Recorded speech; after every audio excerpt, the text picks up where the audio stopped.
شهر رمضان الذي أنزل فيه القرآن. مرحبا يا رمضان، مرحبا يا رمضان، مرحبا يا رمضان، مرحبا يا رمضان.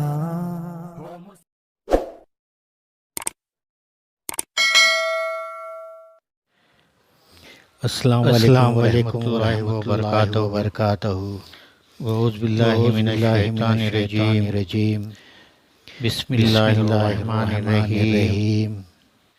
وَظَلَّلْنَا عَلَيْكُمُ الْغَمَامَ وَأَنزَلْنَا عَلَيْكُمُ الْمَنَّ وَالسَّلْوَىٰ كُلُوا مِن طَيِّبَاتِ مَا رَزَقْنَاكُمْ وَمَا ظَلَمُونَا وَلَٰكِنَّ كَانُوا أَنفُسَهُمْ يَظْلِمُونَ.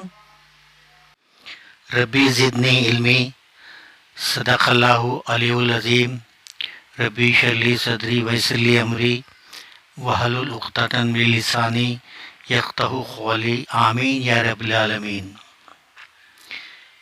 میرے پیارے بھائیوں، بزرگوں اور دوستوں اور پردہ نشین مائیں اور بہنیں، میں نے آپ کے سامنے سورہ البقرہ کی آیت نمبر 57 تلاوت فرمائی، جس کے اندر اللہ تبارک تعالیٰ نے بنی اسرائیل کے بارے میں ارشاد فرمایا، جو موسیٰ علیہ السلام کے زمانے میں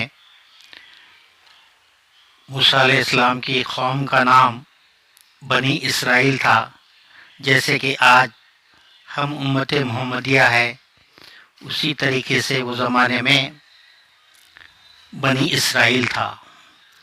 تو اس کا ترجمہ یہ ہے، اور ہم نے تم پر بادل کا سایہ کیا اور من سلوا کی غذا تمہیں فراہم کی، اور تم سے کہا جو پاک چیزیں ہیں ہم نے تمہیں عطا کی ہیں انہیں کھاؤ، مگر تمہارے اسلاف پر ہم نے جو کچھ کیا وہ ان پر ظلم نہ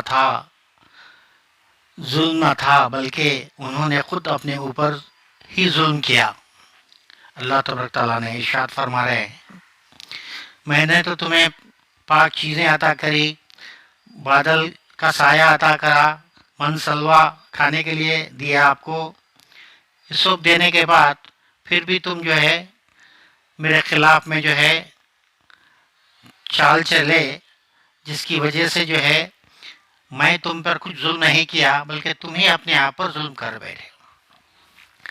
بنی اسرائیل کا اصل ہوا یوں، جب فرعون کو اللہ تبارک تعالیٰ نے غرق کر دیا دریا کے اندر، اس کے بعد میں جو بنی اسرائیل کے قبیلے تھے، موسیٰ علیہ السلام ان کو لے کر جو ہے تو آگے نکل گئے، جہاں پر انہوں نے قیام کیا. اس جگہ کا نام جو وہ مصر میں رہا کرتے تھے. یوسف علیہ السلام کے زمانے کے بعد وہ مصر آ گئے تھے اور مصر میں ہی رہا کرتے تھے. ایکچولی ان کا اصلی وطن جو ہے ملک شام تھا، لیکن یوسف علیہ السلام کے زمانے میں وہ یہاں پر آ گئے تھے. اس کے بعد فرعون سے جو ان کا رشتہ ٹوٹنے کے بعد اللہ تعالیٰ فرعون کو غرق کرنے کے بعد جو ہے موسیٰ علیہ السلام کے ساتھ میں وہ گئے، تو اللہ تعالیٰ نے موسیٰ علیہ السلام کے ذریعے سے انہیں کہلوایا کہ تمہارا مقام ملک شام ہے، تو وہاں پر جاؤ اور جا کر جو ہے وہ قوم سے جو ہے ان سے جو ہے لڑ کر جو ہے اپنے ملک شام کو حاصل کر لو اور وہاں پہ رہو. تو موسیٰ علیہ السلام سے کو لے کر یہ لوگ قریب ملک شام تک پہنچے. ملک شام تھوڑا دور پر تھا، وہاں رک کر اپنے 2-4 آدمیوں کو بنی اسرائیل والے اپنے قبیلے میں سے بھیجے کہ جاؤ، اللہ تبارک تعالیٰ تو ان سے جو ہے لڑنے کے لیے کہہ رہے ہیں کہ ان کی طاقت کس طرح کی ہے، کیا ہے، ذرا دیکھ کر آؤ. اپنے 2-4 آدمیوں کو وہاں پر ملک شام میں بھیجا. وہ لوگ گئے، ان کے بارے میں معلومات کرے اور واپس آئے. واپس آ کر اپنی قوم سے کہنے لگے وہ تو بہت طاقتور ہے اور ہتھیار وغیرہ بھی بہت ہے ان کے پاس، اور قوت میں بھی طاقتور ہے، ہتھیار میں بھی طاقتور ہے، ہم تو چند قبیلے ہیں، ہم کیسے لڑیں گے؟ تو انہوں نے موسیٰ علیہ السلام سے کہا کہ ہم نہیں لڑ سکتے، آپ ہی جاؤ اور آپ ہی جا کر لڑو، موسیٰ علیہ السلام سے کہا۔ اس کے بعد اللہ تبارک تعالیٰ کو غصہ آیا، پھر وہ لوگ ملک شام سے مصر آنے کے لیے روانہ ہوئے۔ جیسے ہی وہ روانہ ہوئے راستے میں شام ہو گئی، پھر وہاں پہ رک گئے۔ وہ صبح اٹھ کر پھر جب دیکھا تو جہاں سے نکلے تھے پھر وہیں پر ہے، پھر وہاں سے نکلے، پھر چلے گئے، پھر مصر کے قریب گئے بھی نہیں تھے، راستے میں شام ہو گئی، پھر وہاں پر رکے، پھر صبح اٹھ کے دیکھتے ہیں کہ پھر جہاں تھے وہیں آ گئے۔ تو اللہ تبارک تعالیٰ اس طریقے سے جو اللہ تبارک تعالیٰ کی انہوں نے نافرمانی کی، اللہ کی بات نہیں مانی، وہ لوگوں سے لڑنے کے لیے اللہ تبارک تعالیٰ نے جو ارشاد فرمایا تھا اس کو حکم کو ٹال دیا، اس کی وجہ سے اللہ تبارک تعالیٰ نے انہیں 40 سال کی سزا دی۔ 40 سال تک اسی میں وہ لوگ گھومتے رہے۔ مفسرین لکھتے ہیں کہ وہ زیادہ سے زیادہ جو ہے 10 میل کے فاصلے کا گراؤنڈ تھا، یعنی راستہ وہ، اور راستے میں کوئی پہاڑ جھاڑ وغیرہ کچھ بھی نہیں تھے، چھٹے میدان زمین تھی، بس اسی میں وہ 40 سال تک گھومتے رہے۔ جب ان کے اوپر دھوپ آ جاتی تھی، دھوپ بھی اسی میں، پھر جاڑا ہے، بارش ہے، تو اللہ تبارک تعالیٰ سے یہ لوگ کہنے لگے موسیٰ علیہ السلام سے کہ آپ اللہ تبارک تعالیٰ سے دعا کرو کہ جو ہے ہمارے اوپر کچھ رکھے، کیونکہ ہمارے اوپر دھوپ بہت آ رہی ہے۔ تو موسیٰ علیہ السلام اللہ تبارک تعالیٰ سے دعا کرے تو اللہ تبارک تعالیٰ نے ایک ایسے ابر کا سایہ رکھ دیا جس کی وجہ سے ان کو دھوپ نہیں لگتی تھی، بلکہ ایک دم ٹھنڈی چھاؤں میں رہا کرتے تھے۔ پھر کچھ دنوں کے بعد پھر یہ تقاضا کرے کہ ہمیں کھانے کے لیے آپ اللہ تبارک تعالیٰ سے دعا کریے۔ پھر موسیٰ علیہ السلام نے دعا کی تو اللہ تبارک تعالیٰ نے انہیں من سلوا ان کے لیے اتارا، جس کا ذکر اس آیت میں ہے۔ من سلوا، من جو ہے ایک شہد کا جیسی چیز تھی جو بہت سارے پانی میں بھی ملا کر پیتے تھے، شہد کا جیسا بھی استعمال کرتے تھے، اور بہت ساری چیزوں میں بھی استعمال ہوتا تھا۔ اور سلوا جو ہے بٹر، جو کبوتر سے جو تھوڑا چھوٹا ہوتا ہے، وہ بٹر اللہ تبارک تعالیٰ ایک دم بہت سارے بھیج دیتے تھے، اور وہ ان سے بھاگ بھی نہیں سکتے تھے۔ اللہ تبارک تعالیٰ نے ان کو ویسے کر دیا تھا، بٹر کو آ کر یہیں گھومنے لگتے، پھر یہ لوگ اس کو پکڑتے اور کاٹ کر جو ہے بٹر کو بھی کھاتے۔ تو اسی کا نام اللہ تبارک تعالیٰ نے من سلوا رکھا قرآن کے اندر۔ یہ بنی اسرائیل کا واقعہ ہے۔ تو اسی طریقے سے یہ بھی کھاتے رہے وہ لوگ، الحمدللہ، نہ کمانے کی ضرورت نہ کچھ بھی، اتنے نافرمانی کے باوجود اللہ تبارک تعالیٰ نے انہیں جو ہے یہ چیزیں دیتے گئے۔ پھر موسیٰ علیہ السلام سے انہوں نے ذکر کیا کہ ہمارے کپڑے پھٹ جا رہے ہیں، میلے ہو جا رہے ہیں۔ تو پھر موسیٰ علیہ السلام نے پھر اللہ سے دعا کی تو اللہ تبارک تعالیٰ نے انہیں ایسے کپڑے عطا کیے کہ وہ کبھی بھی نہ میلے ہوتے تھے نہ پھٹتے تھے، یہاں تک کہ ان کے بچوں کو جو کپڑے اللہ تبارک تعالیٰ نے عطا کیے تھے، فرض کیجیے 1 سال کا بچہ ہے تو 1 سال کے کپڑے وہ پہنتا تھا، جیسے جیسے وہ بڑے ہوتا تھا اسی طریقے سے اس کے کپڑے بھی بڑے ہوتے تھے، کپڑے بھی بڑے ہوتے تھے، وہ میلے بھی نہیں ہوتے تھے اور پھٹتے بھی نہیں تھے۔ دیکھیے اللہ کا کرم کیسا ہے۔ اتنی نافرمانیوں کے باوجود اللہ تبارک تعالیٰ پھر اپنا رحم ان کے اوپر کرتے ہی جا رہے ہیں، کرتے ہی جا رہے ہیں، کرتے ہی جا رہے ہیں۔ پھر اس کے بعد ان کی قوم نے کہا، اے موسیٰ علیہ السلام، ہمارے پاس پینے کا پانی نہیں ہے۔ تو موسیٰ علیہ السلام نے، اللہ تبارک تعالیٰ نے کہا، موسیٰ اپنی لکڑی سے مارو فلانے پتھر پہ۔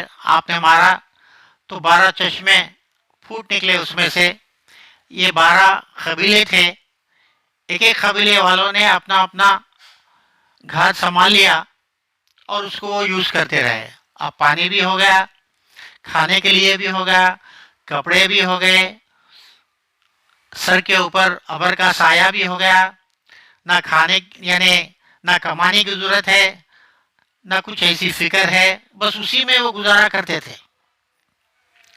الحمدللہ. اور وہ جمعہ کے دن جو ہے 2 دن کا کھانا لیتے تھے. وہ روزانہ تو ایک ہی ٹائم کا کھانا لے کر جو ہے سو اس کو ایک کر تیاری کر کھا لیتے تھے. اگر کوئی انسان کل کے لیے آتا یا نہیں آتا بول کے زیادہ رکھ لیتا تو اللہ تعالیٰ اس کو سڑا دیتے تھے. یعنی اللہ کے اوپر جو ہے یقین نہ رہنے کی وجہ سے ارے کل آئیں گا یا نہیں آئیں گا، کوئی شخص جو ہے سو زیادہ رکھ لیا تو اللہ تعالیٰ اس کے اندر بدبو پیدا کر دیتے تھے، سڑا دیتے تھے. تو اسی طریقے سے جمعہ کے دن وہ لوگ 2 دن کا کھانا جو ہے اپنا تیار کر لیتے تھے. ایک تو جمعہ کے دن کا، ایک تو ہفتے کے دن کا. ہفتے کے دن کا جو ہے ہم جیسے آج جمعہ مناتے ہیں، ہفتے کے دن وہ لوگ عید منایا کرتے تھے. عید کے جیسا تہوار ہے. ہم جیسا جمعہ ہمارے لیے جیسا عید ہے ان کے لیے ہفتہ تھا. اس ٹائم پہ بنی اسرائیل میں اللہ تعالیٰ ہفتے کو مقرر دن قرار دیے تھے. آج جیسے ہمیں جمعہ کا دن جو ہے سب سے افضل قرار دیے ہیں، اسی طریقے سے ہفتے کا دن اس قوم کے لیے افضل تھا. تو اس لیے 2 دن کا کھانا وہ لوگ ایک کر لے کے جاتے تھے. تو اللہ تبارک تعالیٰ کی ان کے اوپر اتنے احسانات ہونے کے بعد تو اللہ تبارک تعالیٰ نے یہاں تک کہا تھا ان سے کہ میں تمہارے ساتھ میں ہے، تم جنگ کرو ان سے، کیونکہ ملک شام تمہارا ہے. تو دوسرے لوگ قبضہ کر لیے تھے اس پہ، کیونکہ یہ لوگ جو ہے یوسف علیہ السلام کے زمانے میں یہاں پر آ گئے تھے مصر. تو اللہ تبارک تعالیٰ نے کہا کہ میں تمہارے ساتھ میں ہوں. اب اندازہ لگائیے آپ کہ جو ہے اللہ تبارک تعالیٰ بولے کہ اگر میں ساتھ میں ہوں بولے تو ان کی قوت رہنے کے بعد جا کر کسی سے بھی لڑ سکتے ہیں. لیکن ایمان بہت کمزور تھا، نہیں معلوم تھا، اس کے لیے وہ لوگ پیچھے ہٹ گئے، جس کی وجہ سے اللہ تبارک تعالیٰ نے انہیں جو ہے 40 سال تک ایک ہی جگہ پر گھمایا. 10 میل کے فاصلے میں 40 سال تک اسی میں گھومتے رہے. لیکن اللہ کا فضل و کرم یہ رہا کہ یہ لوگ جو موسیٰ علیہ السلام کو بولتے اور موسیٰ علیہ السلام جو اللہ تبارک تعالیٰ سے دعائیں مانگتے وہ ساری دعائیں قبول ہوتی. اور سابقہ امتوں میں جب کبھی بھی دعاؤں کی ضرورت پڑتی تو ان کی قوم اپنے پیغمبر سے بولا کرتے تھے کہ ہمارے لیے آپ دعا فرمائیے. کئی ایسی قومیں ہیں جو کہتے تھے کہ ہمارے لیے آپ دعا کریے، کچھ عذاب آنے والا ہے یا عذاب آ گیا تو اپنے پیغمبر سے کہتے کہ آپ اللہ سے دعا فرمائیے. پھر پیغمبر اللہ سے دعا فرماتے، وہ عذاب جب ٹل جاتا، وہ مصیبتیں جب ٹل جاتی تو پھر جیسے کہ ویسے ہو جاتے، پھر اپنا وہی کام جو ان کو صحیح لگتا پھر وہی کرنے لگتے.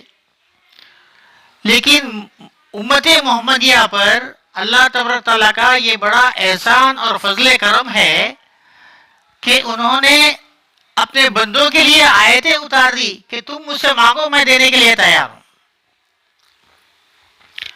خاص طور پر قرآن میں آیتیں ہیں، اس کے اندر اللہ تبارک تعالیٰ نے ارشاد فرمایا اے نبی صلی اللہ علیہ وسلم تم ان سے کہو جو مانگو گے میں دوں گا تمہیں، میں دینے کے لیے تیار ہوں، بشرطے کہ یہ لوگ بھی میرا کہا مانے، یہ لوگ بھی میرے نمازیں قائم کرے، یہ لوگ بھی روزے رہے، یہ لوگ بھی 5 جو ارکان ہے اس کو یہ کرے، ایک اللہ کو مانے، حج کرے، اگر استطاعت ہے تو حج کرے، اور 2.5% جو زکوٰۃ ہے اس کو ادا کرے. یہ ساری چیزیں انہیں بھی کرنا چاہیے، میں بھی دعا قبول کروں گا. خیر اللہ تبارک تعالیٰ کا یہ بڑا احسان ہے، یہ بڑا کرم ہے کہ یہ تو اپنے نافرمان بندوں کی بھی دعا قبول کرتے ہیں جو کافر ہیں، جو مشرک ہے، جو منافق ہے، ایسے لوگوں کی بھی دعا اللہ تبارک تعالیٰ قبول کرتے ہیں، اس میں کوئی پیش گوئی نہیں ہے۔ تو سابقہ امتوں میں ایسا تھا، یہ امت میں الحمدللہ اللہ تبارک تعالیٰ کا بڑا احسان اور ان کا فضل و کرم ہے کہ ہماری دعاؤں کو اللہ تبارک تعالیٰ قبول کرنے کے لیے اور قبول کروں گا بول کر آیتیں اتارے، خاص طور پر یہ ہم پر بڑا احسان ہے۔ تو جو کچھ مانگنا ہے اللہ تبارک تعالیٰ سے مانگے اور اپنی مرادیں پوری کریں، ہم دوسروں کے طرف متوجہ نہ ہوں، اللہ کو چھوڑ کر۔ اللہ تعالیٰ کو برا لگتا ہے اس کے لیے۔ تو اس طریقے سے ہماری جو بھی امیدیں لگی ہوئی ہے، جو بھی ہماری کمی پیشی ہوتی ہے، اس کو ہم اللہ تبارک تعالیٰ سے مانگیں، وہ بہت خوش ہوتے ہیں۔ جو کوئی بھی بندہ ان سے مانگنے لگتا ہے تو وہ بہت خوش ہوتے ہیں اور اس کو عطا کرتے ہیں۔ تو اللہ تبارک تعالیٰ سے دعا ہے، جس طریقے سے بنی اسرائیل نافرمان ہوئے تھے، ہم بھی جو ہے سو یہ عہد کر لیں کہ ہم فرما بردار بندے بن جائیں اللہ کے لیے۔ جو انہوں نے قرآن میں کہا ہے اس کو کریں تو ہمارے حق میں بہتر ہوگا۔ جنت حاصل کرنے کے اندر ہماری کامیابی ہوگی۔ تو اس سے ہم جو ہے تو ہمیشہ جو ہے اللہ تبارک تعالیٰ سے مانگتے رہیں، دوسروں کے طرف توجہ نہ دیں، دوسروں سے نہ مانگیں، دوسروں سے مانگنے کا ذریعہ نہ بنائیں، کیونکہ اللہ تبارک تعالیٰ ناراض ہوتے ہیں۔ اللہ تبارک تعالیٰ نے یہاں تک کہہ دیا کہ یہ ساری کائنات جو بھی ہے، یہ پوری کائنات کو جو بنائے ہوں، تم جیسے چاہے اس کو یوز کرو، جس طریقے سے تمہیں یوز کرنے کا حق ہے، میں جیسے بتا دیا اس کو یوز کرو۔ یہ پوری دنیا میں تمہارے لیے بنایا ہوں، لیکن تمہاری پیشانی میرے لیے ہے، یہ میرے لیے جھکے گی، اور تم جو بھی مانگنا ہے مجھ سے مانگو گے، دوسروں سے نہیں مانگو گے۔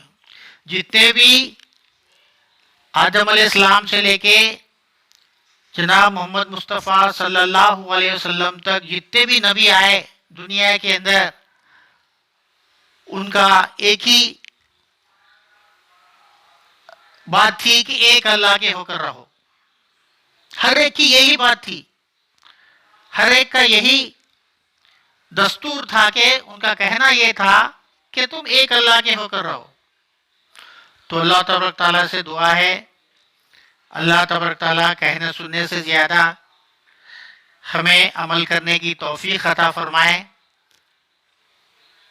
آمین یا رب العالمین۔ السلام علیکم ورحمۃ اللہ وبرکاتہ۔ دعاؤں کی درخواست، دعاؤں میں یاد فرمائے۔